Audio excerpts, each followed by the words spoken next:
I just want to reflect on something that I saw on social media. Have you been able to have a conversation with President Cyril Ramaphosa? Of course, I understand that March and March associates, Insizwa and Mthakathi, had a conversation with the president. Have you been part of any of those conversations? Have you met with the president? No.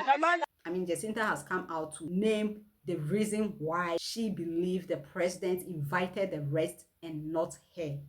Hello friends, welcome back to my channel.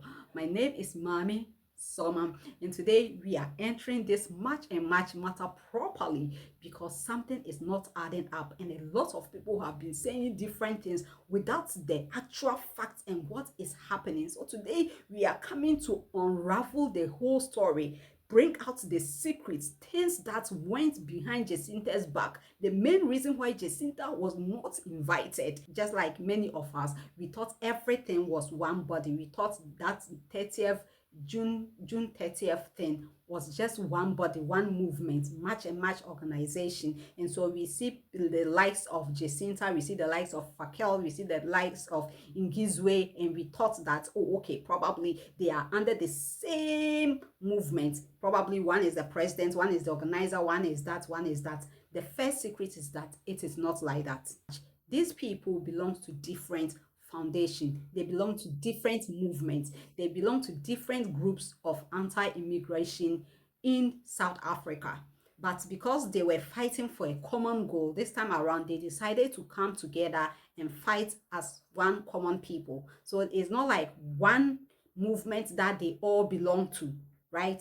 This will help you to know why some of them went to see the president and some of them didn't go. So number one thing I want you to put at the back of your head is that they do not belong to the same organization. Now let me disclose this one. There are other anti-immigration groups in South Africa, and then three major ones, notably the ones that we know for sure is the Operation Dudula. With or without our political leaders, we the people will take the country forward. Which means they're justified. In any means possible to save my life and other South Africans' lives. Where government can't get to, where law enforcement can't get to, we meet them halfway. Members of Operation Dudula have been accused of attacking foreigners during previous protests. The Operation Dudula is the older one. Many people already know. Dudula means push back. It also means push out or remove something. So this term is coined to actually inflict pain, attacks on foreign nationals, as we have seen over and over. They attack people, they beat people, they burn shops, they take people out of their shops, they push people out. That action is usually carried out by Operation Dudula, and that is also an anti-immigration movement that has been in South Africa for a very long time, right? They use that kind of Rambo style, attacking people, slapping people. They sometimes even prevent people from accessing healthcare. Then we have March and March. That is for our own sister, Jacinta. Our community activities have always been for the community. I've been an advocate for GBV and other community areas. I started doing radio when I was 18 years old in tertiary. And I was on radio until last year, which saw me get fired because of my March and March activities. Community activities have always been for the community. I've been an advocate for GBV and other community areas. I started doing radio when I was 18 years old in tertiary. And I was on radio until last year, which saw me get fired because of my March and March activities. Let me put it across here that March and March seems to be a more formal kind of movement. You know, according to her in the same interview I watched, the reason why the government cannot arrest them, as we have been saying that they should be arrested, they should arrest Jacinta and all that, is because March and March goes according to the rule. Every single march is to governments. Because remember, when you're going to march in South Africa, you apply for a march. They're given a route with the police. You go to a particular place to hand over a memorandum. And that's why the police are present, which is why a lot of people have this idea that we must be arrested. And they can't arrest us. So they don't attack. They engage the government and they use the right routes to deliver their memorandum to the government and all that. So their protest is kind of structured. Then we have the third group, and this is interesting. This is where what you want to know lies. So please open your ears and you will understand why some of them went to see the president without Jacinta, right? The third group, that is Insizwa Nobunsiza.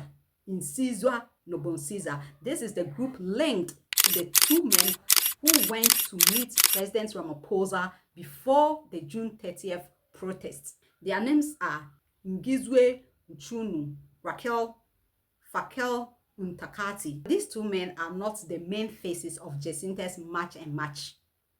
They are not the main faces of Operation Dudula either. No.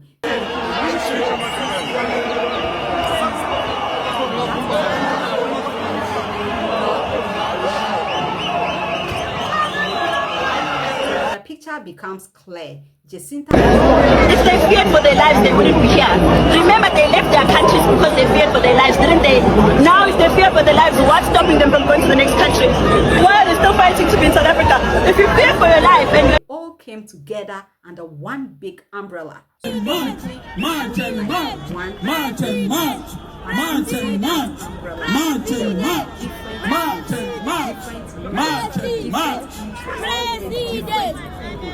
So if you understand this whole thing from this angle, then you will now understand why they felt they've been invited, so they should go, and they didn't inform this. So literally, it feels like we don't owe you anything, right? We are fighting towards a common goal, but we don't belong to your organization, we don't belong to your foundation, we don't belong to your movement. You know, we don't answer you. You know, there are times that we will meet on the same platform, talk about the 30th June protest, and it ends there. What are we doing? Which route are we taking and all that? It ends there. That doesn't mean that we hold anything or we are accountable to you, or wherever we go or wherever we do not go, we have to ask permission from you. So if you get that side clear, then you will start, everything will start making sense to you.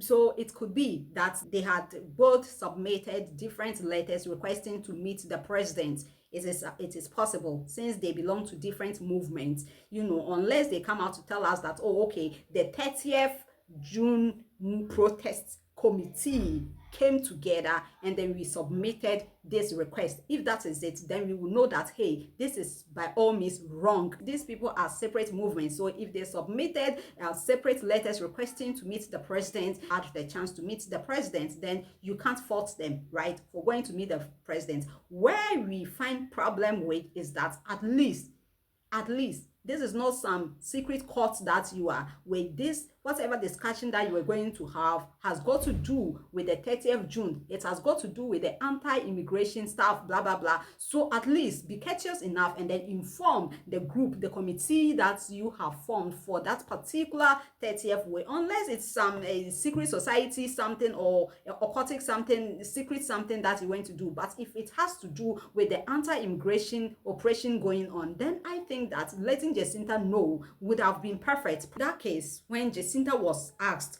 by some journalists during the protest, I just want to reflect on something that I saw on social media. Have you been able to have a conversation with President Cyril Ramaphosa? Of course, I understand that March and March associates, Insizwa and Mtakati, had a conversation with the president. Have you been part of any of those conversations? Have you met with the president? No.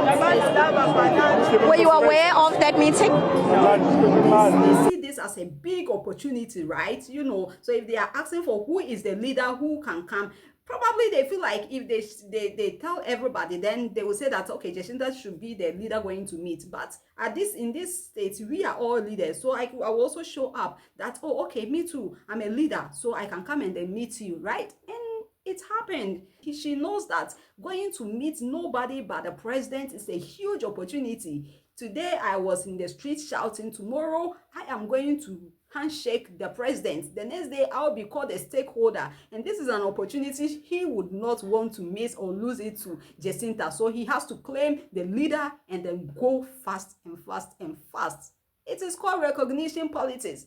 So now we move to the one Jacinta herself mentioned.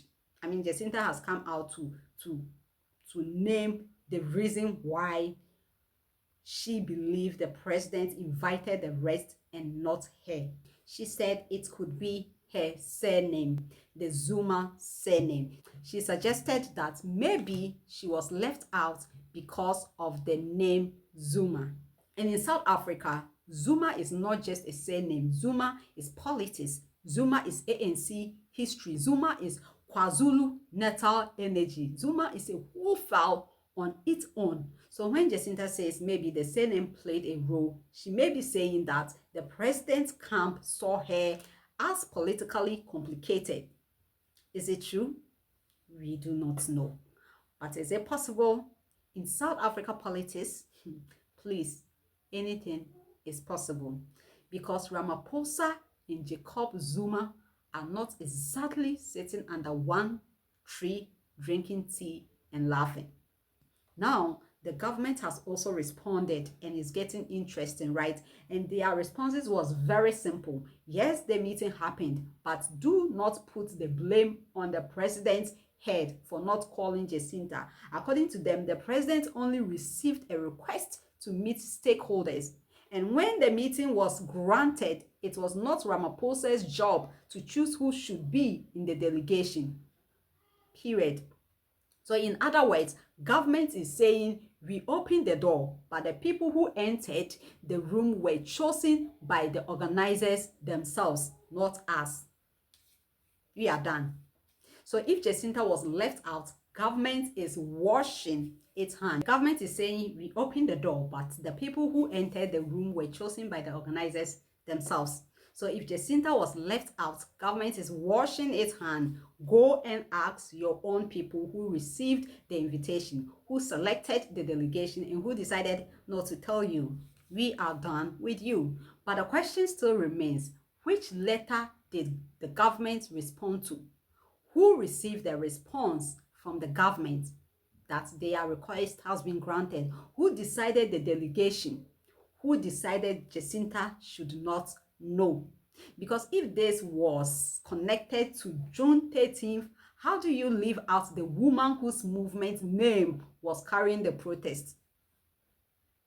And if it was not connected to June 13th, why did it happen just before June 13th?